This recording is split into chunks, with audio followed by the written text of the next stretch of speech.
Hujambo na karibu mahali popote ulipo, mtumishi wa Bwana pamoja nami na mshirika katika imani ya watakatifu waliokabidhiwa mara moja tu, Adventista wa Sabato, au ujumbe wa malaika wa kwanza, wa pili na watatu. Ninaomba nikukaribishe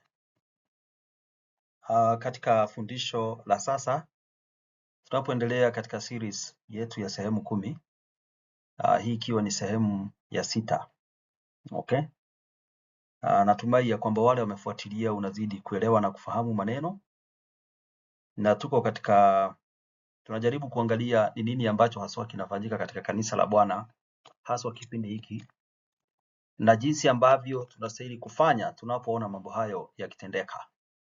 Uhusiano wetu baina ya mtu na mwingine, na uhusiano wetu na kanisa haswa katika the militant faith ni upi? Hayo ndio maswali ambayo tumekuwa tukiangalia. Na katika kipindi kilichopita tuliangalia the parable of the wheat and tares, na tukajaribu kuona ya kwamba vikundi ni viwili katika nyumba ya Bwana. Ujumbe wa malaika watatu unapofundishwa ama ujumbe watu wanapohubiriwa Injili, kuna vikundi viwili vinavyojiunga na kanisa, na kwa sababu hiyo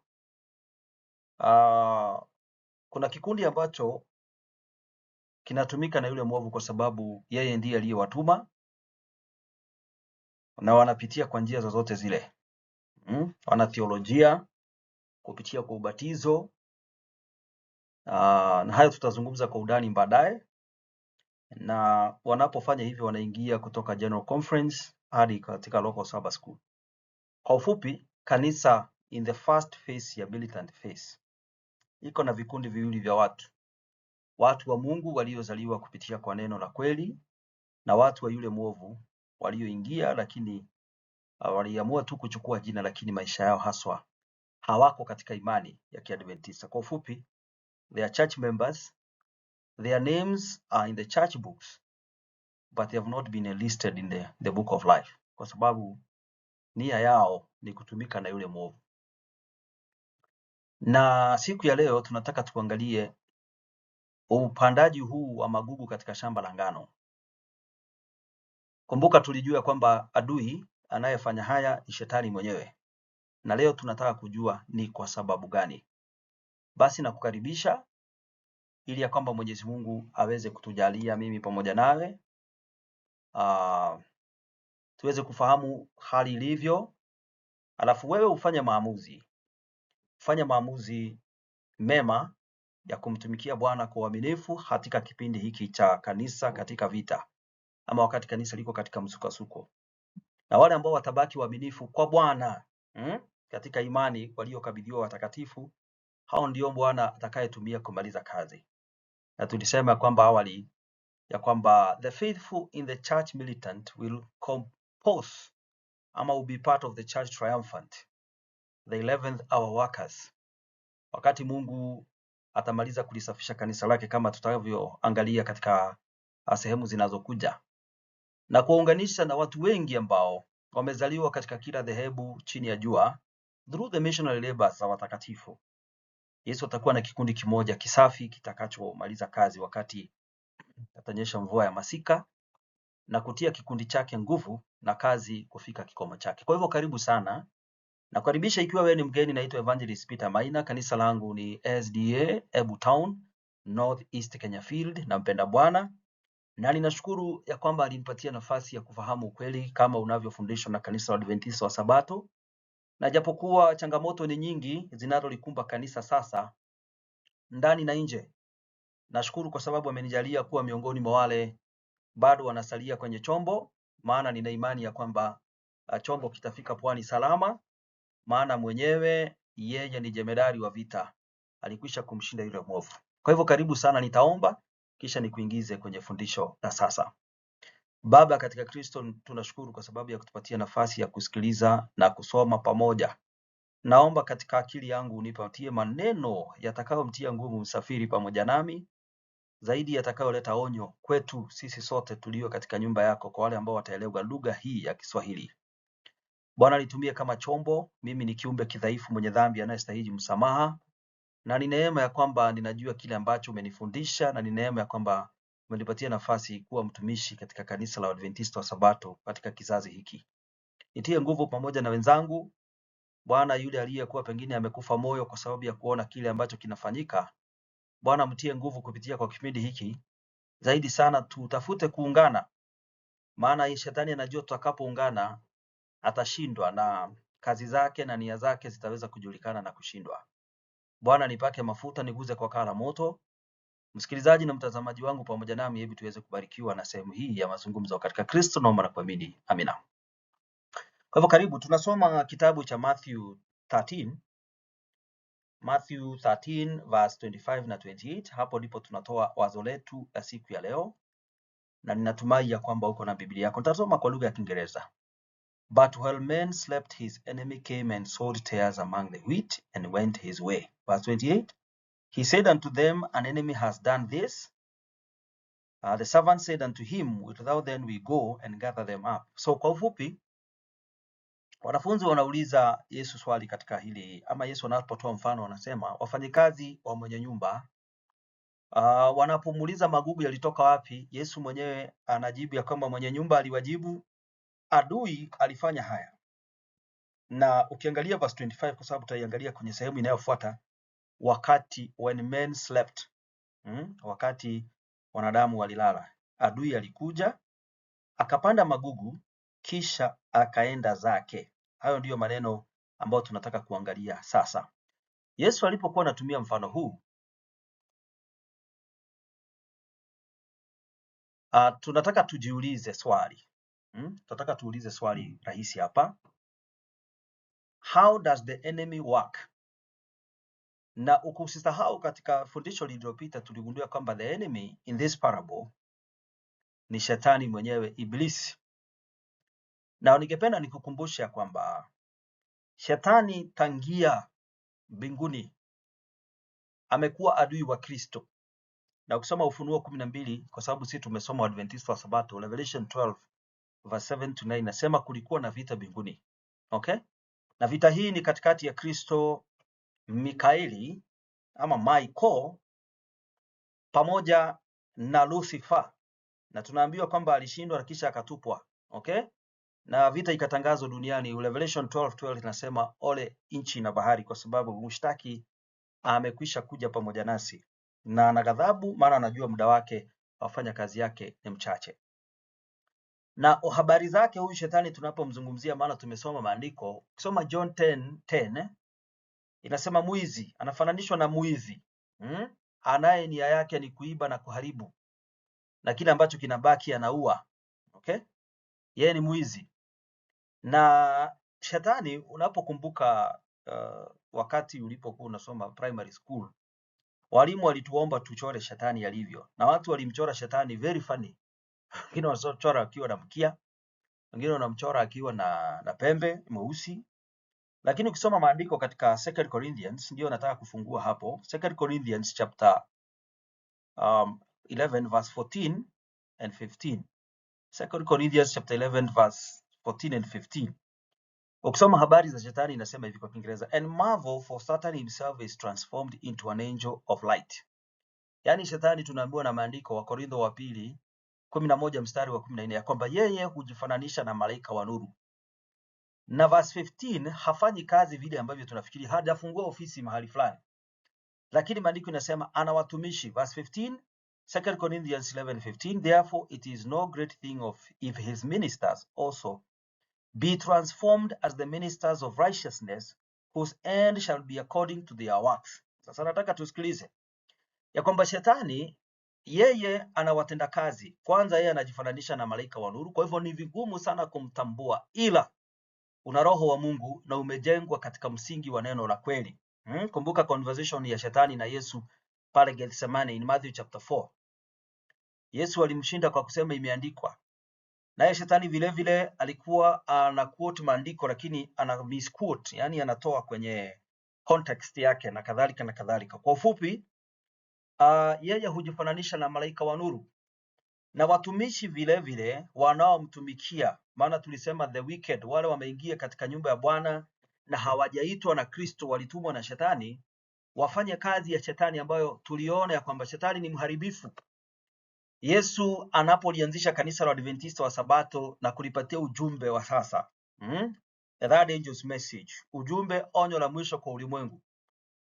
Wakati ujumbe wa Sabato umekwisha kuwekwa wazi, the investigative judgment na mambo hayo yote na nuru, the sanctuary message, shetani anajua hivyo, na kwa sababu hiyo hana furaha na Yesu alipoanzisha kanisa hili ama this movement inaitwa Seventh-day Adventist Church.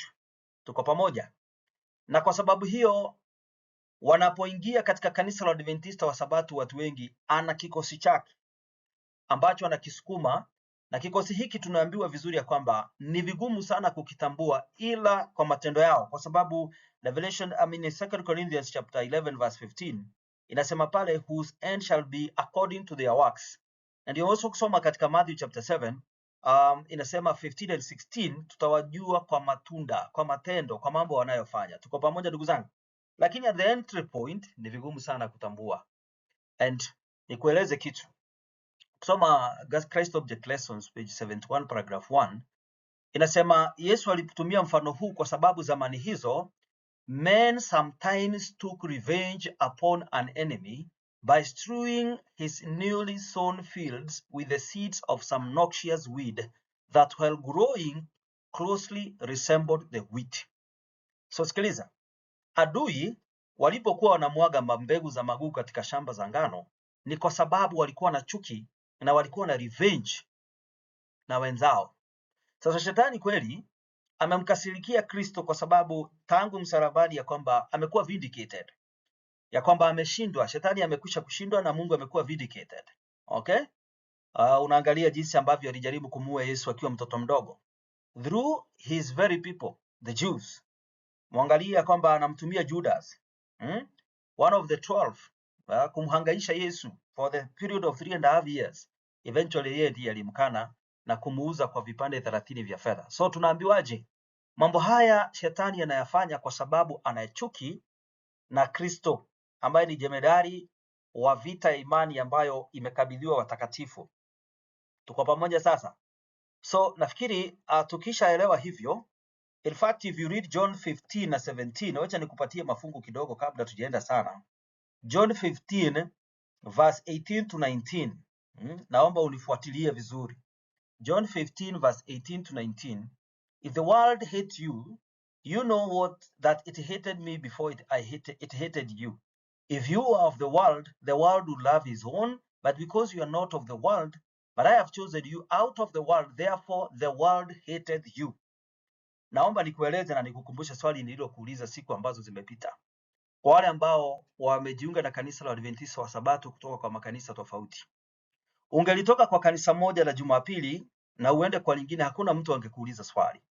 Lakini wengi walipoamua kujiunga na kanisa la Adventista wa Sabato kwa njia ya ubatizo, wawe washirika katika kanisa hilo, na kuambia kwamba walianza vita na wao wenyewe, watu wako nyumbani, biashara na kadhalika. Kwa ufupi, Yesu alizungumza maneno haya kwa wanafunzi akawaambia, kwa sababu nyinyi sio wa ulimwengu sasa. Nimewaita, nimewachagua muwe kundi langu ndogo. Ulimwengu utawachukia.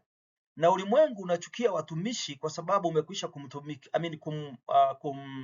kumchukia aliyewaita. And specifically, wacha nikupeleke hapo mbele katika John 17 verse 14 and 15. John 17 verse 14 and 15. Inasema, I have given them thy word and the world hateth them because they are not of the world, even as I am not of the world. I pray not that thou shouldest take them out of the world, but thou that you should keep them from the evil one. So ndugu zangu, Yesu anasema nimewapatia neno langu na sasa ulimwengu umewachukia. So that is the qualification ya chuki ambayo shetani yako nayo.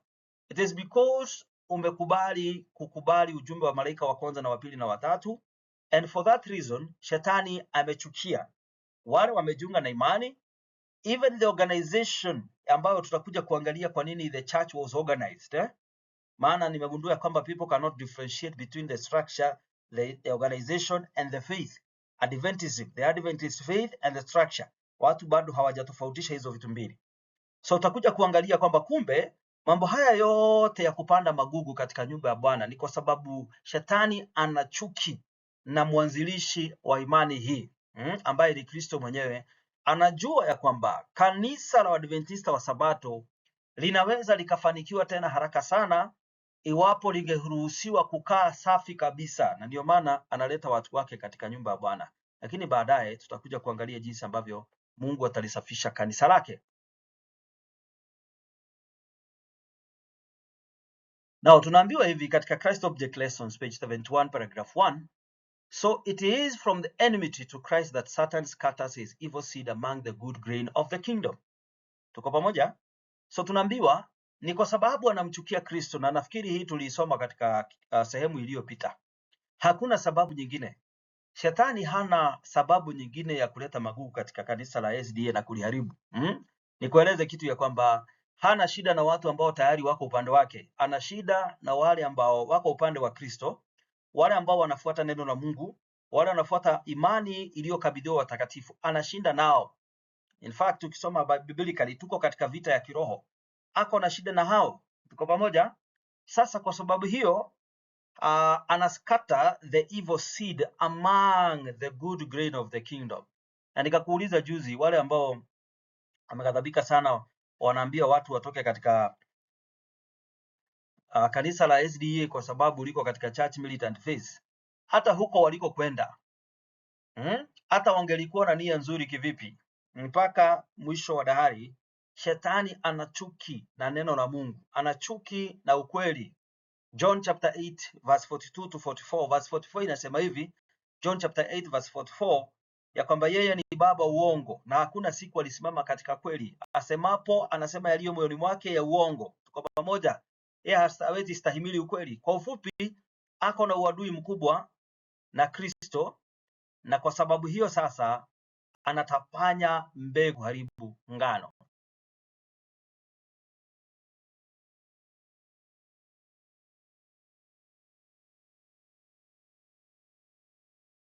Now, tukiangalia intentions zake ni zipi? Kama umesoma vizuri Revelation chapter 12 verse 12, Ufunuo 12:12, tunaambiwa haswa katika kipindi cha mwisho, kwa sababu wanajua ya kwamba sehemu ya mwisho ya kanisa la Kikristo ni Laodikia, mahali ambapo pana mchanganyiko wa watu ambao ni wa Mungu na wengine ambao ni vuguvugu. Tuko pamoja? So anasema ana ghadhabu, na ghadhabu hii ana ghadhabu against who? Ana ghadhabu na wale wote ambao watakubali kujiunga na Kristo na kupigania imani ya watakatifu, imani ya Kiadventista, wale ambao watahubiri ujumbe wa malaika wa kwanza na wa pili wa tatu. Ana ghadhabu juu yao. In fact, intentions zake ni hizi. Christ Object Lessons page 71 paragraph 1, by bringing into the church those who bear Christ's name or they deny his character, the wicked one causes three things. Number one, God shall be dishonored, the work of salvation misrepresented, na mwishowe aweze kuangamiza mioyo. Hilo ndilo lengo alilo nalo shetani anapoleta watu katika nyumba ya Bwana. Okay? So wewe ambaye uko katika kanisa la Mungu, kuanzia General Conference, ukuja kwenye division, teremka mpaka Union of Conferences, Conference Church na Sabbath School na kadhalika. Elewa hivi, ukikubali kutumika na yule mwovu kwa ajili ya kuharibu mpango wa Mungu kupitia kwa kanisa lake, ni mambo matatu tu ambayo shetani akaona nia ya kuyafanya. Number one, anataka kuliaibisha jina la Bwana, anataka kumisrepresent salvation, wokovu aweze kugeuza na kuweka mbele ya macho ya watu kwa njia ambayo sio halali, sio ya kweli, na baadaye aweze kuharibu mioyo ya wanadamu. Na huyu shetani anazurura tu. Intention yake ni hii. Ukisoma 1 Peter chapter 5, Petro wa kwanza sura ya 5, 1 Peter chapter 5, Petro wa kwanza sura ya 5,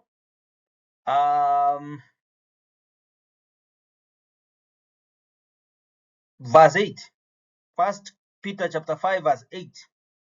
Naomba nikusomee hii. 1 Peter chapter 5 verse 8 inasema, be sober, Be vigilant, because your adversary the devil, as a roaring lion, walketh about seeking whom he may devour. Yeye anatafuta mtu ili aweze kummeza. And by the way, if you go to Matthew 24, mahali ambapo tumekuwa tumetaja sometimes back, nafikiri tutakuja kurudia kitabu cha Matthew 24. Ukisoma Matthew chapter 24, soma Matthew chapter 24, especially verse number 23 na 24. Wacha niangalie, nidhibitisha kwamba ni hapo. Yes. Yesu, shetani anapoinua duniani, haswa amongst God's people, watu ambao wanafundisha unabii wa upotovu, inasema hivi, then if any man shall say unto you, lo, here is Christ, or there, believe it not, for there shall arise false Christs and false prophets, and shall show great signs and wonders, in so much that if it were possible they shall deceive the very elect. Kwa ufupi, shetani mpango wake ni kuhakikisha kwamba kila mtu amekufa pasipo matumaini ama amerudi kwenye upande wake. Tuko pamoja? So ukishaelewa hivyo, basi utaanza kupata fununu ya kwamba shetani kusudi lake ni kuharibu, number one, neno la Mungu liweze kuaibishwa ama jina la Mungu liweze kuaibika, na tena wokovu na mpango wake uweze kudhararishwa. Tuko pamoja sasa? So there's even confusion. Leo hii unapoingia katika Waadventista wa Sabato sasa, haswa katika nchi yetu ya Kenya, watu wamechanganyikiwa. There are thousand voices. Hawa wanasema hivi na huku, wale wanasema na hivi na hivi. Sasa watu wamekwisha kuchanganyikiwa. That is the intention ya shetani, kuhakikisha kwamba watu wamechanganyikiwa. Mpango wa wokovu, it is misrepresented, umeletwa kwa watu kwa njia ambayo si ya kiungu, sio njia ya kimaandiko. Angalia kile ambacho kinafanyika CRVC. As you are speaking now, siku ya leo, mchungaji mmoja amekuta watu mahali fulani hapo Narok, amegonga mzee wa wenyewe kichwa.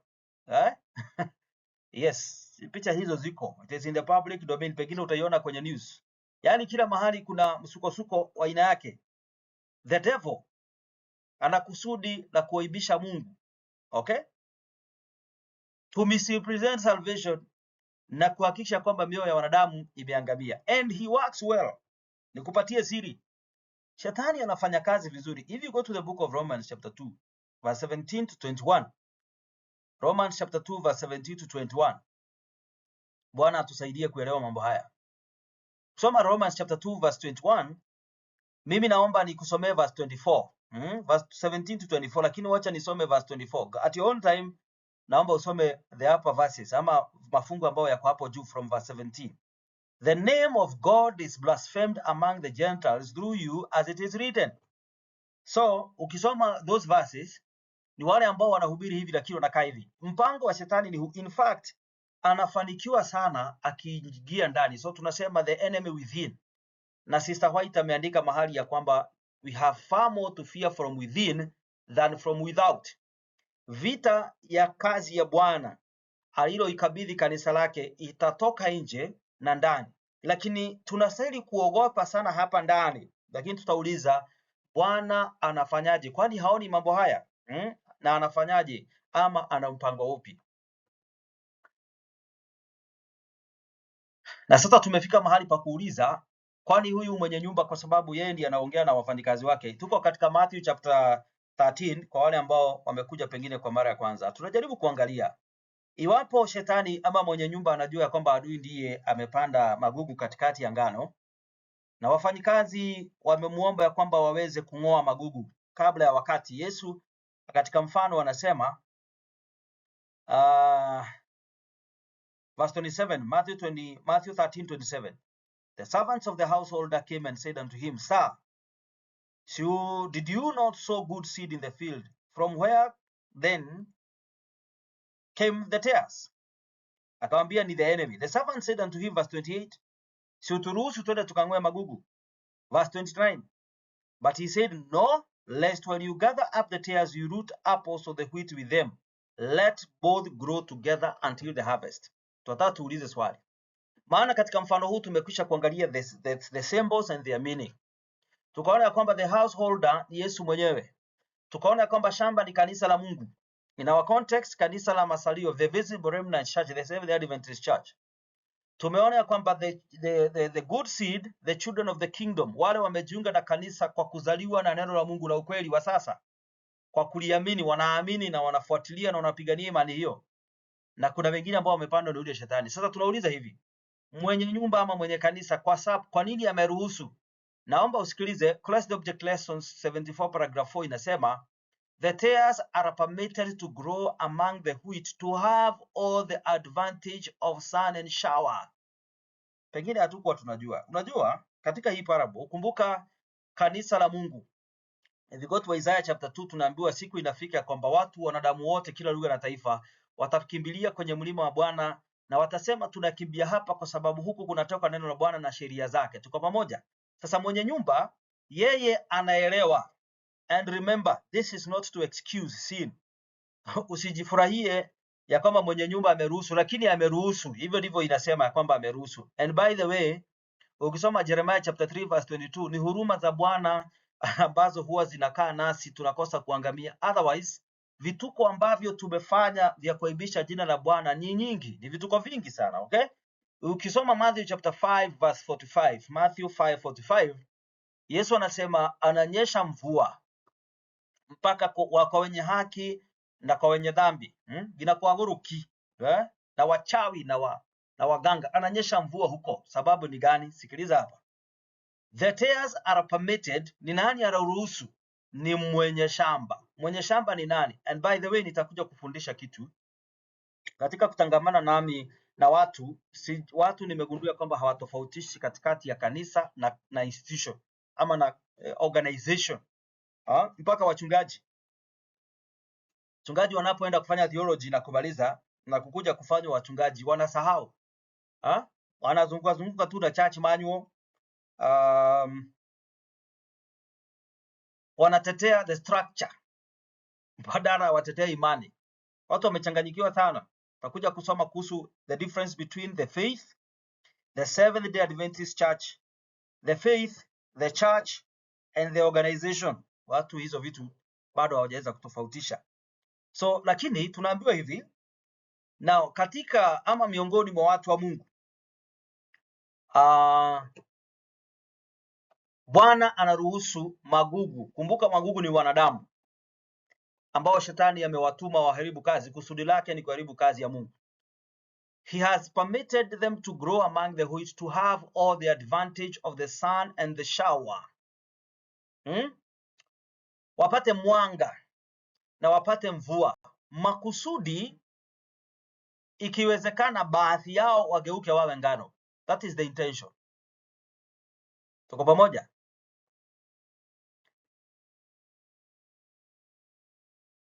Malachi chapter 3 verse 18, it's a continuation of hiyo scripture ambayo tunasoma. Lakini ni kwa muda. Bwana anawavumilia kwa muda. If you read 2 Peter chapter 3 verse 9, inaeleza kwa nini Yesu amekawia hata kuja duniani. That also explains why sin was permitted. Mbona Mungu hakumuachisha shetani tangu mwanzo na kumzuia? But the time of harvest ambao tutasoma baadaye is the close of probationary time. You shall return and discern between the righteous and the wicked. Patakuwa na kutengana vikundi hivyo viwili kwa wazi. Okay? Kutakuwa na kutengana kwa kipindi fulani. Kwa nini? Mungu hakuumba mwanadamu amlazimishie jambo. Man was created na akapewa kitu kinaitwa free will. He was created a free moral agent. Anafanya maamuzi yake. Ukijaribu kufikiria kuhusu Judas anapoomba ruhusa ajiunge na wanafunzi, anakaa na wao, anafanya miujiza, anahubiri, anakuwa mweka hazina wa wanafunzi. Yesu alimjua, lakini akamruhusu apate all the advantages and the opportunities ambazo watumishi wengine wote walipata. Matthew, Mark, Luke na wengine, Bartholomew na wengine na kadhalika. Makusudi ikiwezekana waweze kujiunga, waweze kukaa ama kuwa watumishi wa Bwana, wageuke. Lakini wasipogeuka kuna kufungwa kwa mlango wa rehema. Kwa Judas ilikuwa Alhamisi usiku, wakati litawadhwa miguu kabla ya siku ya kusulubishwa kwa Kristo. Wewe na mimi, wakati wa kifo ama ikiwa mlango wa rehema utakapofungwa, hukumu inapoanza kwenye kanisa la Bwana. So sikiliza, Bwana ana wale ambao si magugu. Kiangalia kwamba the servants are agitated, kama vile tulivyosema hapo awali.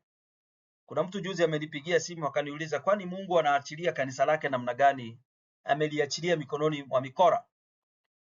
Now, one of the reasons kwa nini watu fulani ambao wanajulikana tena wamefanya dhambi ya wazi wanaendelea kufanya vituko na kuaibisha kanisa la Mungu,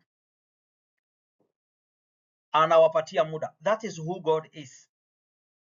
Amejawa na huruma na neema, anavumilia sana, na kipimo cha kuvumilia mwanadamu hawezi akakielewa, lakini kwa wakati wake yeye hushughulikia mtu fulani na watu fulani, anawapea muda, tena muda mrefu sana, ambao hatuwezi tukakadiria tukasema atakupatia muda mpaka upi. Lakini hii haimaanishi kwamba uendelee kutenda dhambi kwa kutaka kwako kwa hiari na kuliaibisha kanisa la Bwana na kuliaibisha jina la Bwana. Lakini nataka kuuliza, kwa nini Mungu anaruhusu? Ni kwa sababu angetaka magugu yageuke yawe ngano. Kwa pamoja sasa, na anafundisha haya baada ya kupeana this parable of the wheat and the tares. Akafundisha mfano mwingine unaitwa mfano wa the gospel net. Ukisoma Matthew 13 from verse 47 to 50. Again, the kingdom of heaven is like unto a net that was cast into the sea and gathered of every kind, which then, when it was full, they drew to shore and sat down and gathered the good into the vessels, but cast the bad away. So shall it be at the end of the world. The angels shall come forth and sever the wicked from among the just, and shall cast them into the furnace of fire. There shall be wailing and gnashing of teeth. So Yesu akatoa mfano mwingine mfupi wa jinsi ambavyo wavuvi huenda baharini na kuvua samaki, ya kwamba wanaporusha jerife ama juya ama kile kifaa cha uvuvi, wanapokirusha kwa ndani ya maji, wanavuta. Inasema Christ of Declarations 122 paragraph 2, Christ saw how the existence of false brethren in the church would cause the way of the truth to be even spoken of. Na hivyo ndio nilikwambia ni makusudi ya shetani. The bad fish in the net, intention. Na Yesu akaona hivyo ndivyo itakavyokuwa, ya kwamba these false brethren, hao watu ambao ni wa uongo, tutaenda tukijua polepole, tukiwajua. And that's why we are thankful to God ya kwamba ametupatia procedures, especially mtu anapofanya dhambi ya wazi. Kuna mambo mengi watu wanafanya kisirisiri, kuanzia General Conference, Division, Union, kila mahali mpaka local Sabbath school. Lakini kwa muda watu hao Mwenyezi Mungu anawavumilia, lakini kwa muda, kwa neema yake na kwa ajili ya watakatifu, ana expose kile ambacho kinafanyika. Okay? Ana expose. Wakati wa kuexpose unafika ya kwamba hii ndio dhambi, ili uchi uweze kujulikana. Christ saw how the existence of false brethren into the church would cause the way of truth to be even spoken of. This is the great controversy. Tutakuja kuangalia jinsi ambavyo the shaking, one of the work of the shaking ni kudhibitisha ni akina nani wamesimama imara katika imani na ni akina nani ambao hawajasimama imara. Tutaangalia. So the parable of the good and the bad fish, ama the gospel net, tunaambiwa kwamba wanavua samaki, lakini baada ya kazi ya uvuvi ambao ina represent the gospel work, the missionary work, kazi ambayo tunafanya kuhubiri kanisani, makambi, kila mahali, nje, crusade na kadhalika. Wakati wa uvuvi utakapokwisha, wavuvi wanavuta chombo, wanaketi, wanaanza kubagua samaki walio wazuri, wanabaki chomboni, wale wengine wanatupwa. Tuko pamoja? So ni kwa muda. Mwenyezi Mungu anaruhusu kwa muda, na hatuwezi tukampimia ni muda upi anavumilia mtu fulani, hatuwezi tukagundua. Tuko pamoja ndugu zangu? So lakini tunashukuru ametupatia nafasi ya kushiriki, haswa wakati mtu ametenda dhambi ya wazi kwa ajili ya jina la kanisa lake, basi ametufundisha cha kufanya. Na tunaambiwa hivi katika Christ of Declarations 122 paragraph 2, the world will revile the gospel because of the inconsistent lives of false professors. Huo ni mpango wa shetani tu, ya kwamba ulimwengu utakapokuwa unaangalia kanisa na injili ambayo tutakuwa tunapeana, wanakuwa na hiyo hali ya kuchukia, kwa sababu hawa watu ambao wanafundisha maisha yao yanadhihirisha tofauti na kile wanachofundisha. Na hivyo ni kweli. Ukiangalia sasa vile ambavyo kinafanyika ni ngumu sana sasa katika nchi yetu ya Kenya haswa. Kuhubiri imekuwa ngumu kwa sababu tumeharibu kanisa la Mungu, tumelipaka uchafu. Opticoin tumeosha watu mamilioni ya pesa na tunazunguka kifua wazi, ni kama hakuna kitu ambacho kilifanyika. Uasherati na mambo kama hayo, vita na kadhalika. Sasa huo ndio mpango wa shetani. Sasa nikuulize wewe, ungetaka kumtumia huyo shetani na kuendelea kuliaibisha kanisa la Mungu?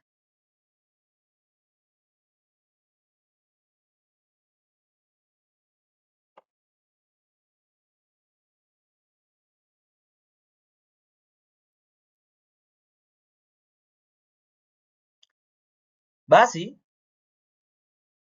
in the great final separation of the righteous and the wicked, he had pictured the parables of the wheat and the tares and the fishing net.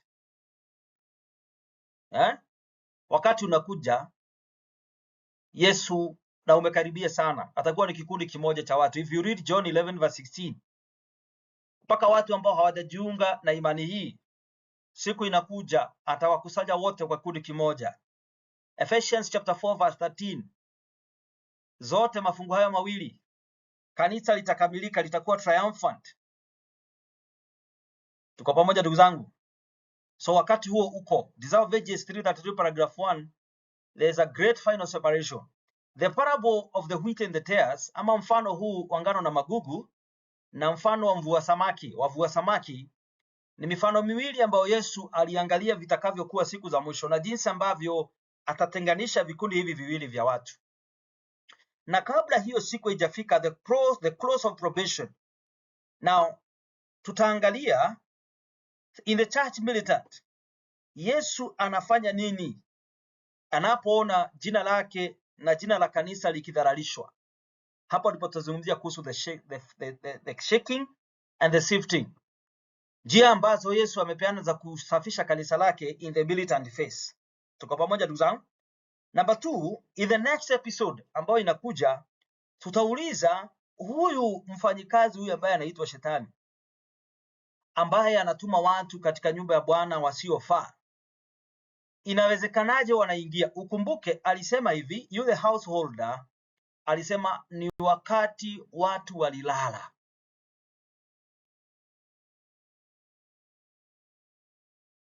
Ni wakati watu walilala. So tutaangalia kulala huku kunakozungumziwa ni kupi. Ni kina nani hawa wamelala? Kwa sababu adui anapanda magugu katika shamba watu wakiwa wamelala. Na ikiwa ni hivyo, wataamkaje? Ungetaka kujua? Ngojea the next episode. Bwana akubariki sana, endelea kufuatilia. Yule Evangelist Peter Maina, SDA Ebu Town, Nekef. Namba ya simu ndiyo hiyo, ama email address. Bwana akubariki. Ukibarikiwa, hasa wale ambao wanafuatilia kutoka kwa episode 1, mweleze na mwenzako akasome tuweze kubarikiwa kwa pamoja. Mambo ni mengi yanafanyika na tusitaajabu ya kwamba tutaona mengi makubwa yako njiani.